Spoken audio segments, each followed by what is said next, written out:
Unit 7. Success. Recording 1.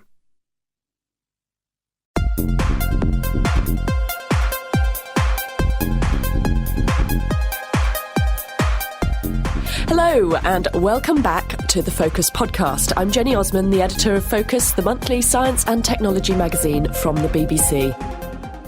He's the hugely influential author of Blink and the Tipping Point. His work is quoted by academics, presidents and your mates down the pub.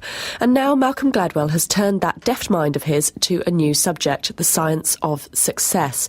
In his new book, Outliers, Gladwell argues that if we want to be successful, we should think less about what successful people are like and more about where they have come from and the opportunities they have had along the way. Now, Ian's read the book and he joins me now.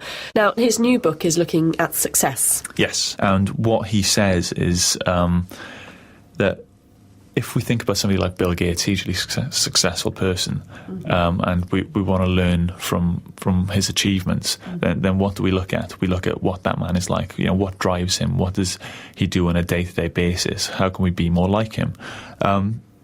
But what Gladwell argues in the new book is that we should pay less attention to that side of stuff and look at where Bill Gates came from. So how did he history. get to where he got to, the opportunities he had along the way.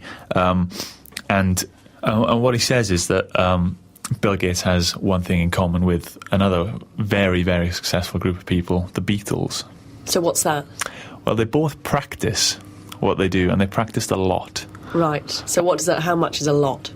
A lot is 10,000 hours. That's like the magic number. If you're going to become world-class at anything in the world, Okay. you need to put 10,000 hours practice in. So the Beatles, they were doing gigs, you know, like all-night gigs in Hamburg in these little clubs, and just the number of hours they put in on the stage allowed them to master their craft. And the same with Bill Gates. He, as he was growing up, got into computer programming, and through a very fortunate series of events, he was able to program and program and program.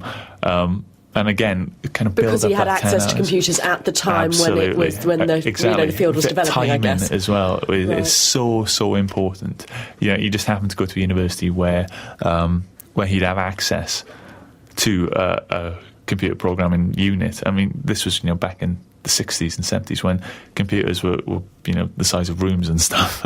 And so what Gladwell does, you know, throughout the book is pick up on these little nuances that we really need to go back and look at again if we're really to understand why successful people are as successful as they are. I think the 10,000 hours magic number is really interesting because, as you know, I used to play tennis professionally and I hit a load of tennis balls when I was little, and I'm sure I must have done 10,000 hours worth. You know, I used to play like 4 hours a day and stuff. And I remember speaking to Martina Hingis's mum about why she thought her kid was so good and such a prodigy. And she basically said, my daughter has been hitting tennis balls since the age of 3, and she has hit X number of tennis balls for X number of hours. And it's, you know, I'm sure so kind of once you're over that magic number of 10,000. The same goes for people like Beethoven. It's incredible how broad. But at the end of the day, you've got to have talent. You do have to have raw talent. You have to have belief in what you can do, and you have to have the will to put those hours in. But you also need the opportunity.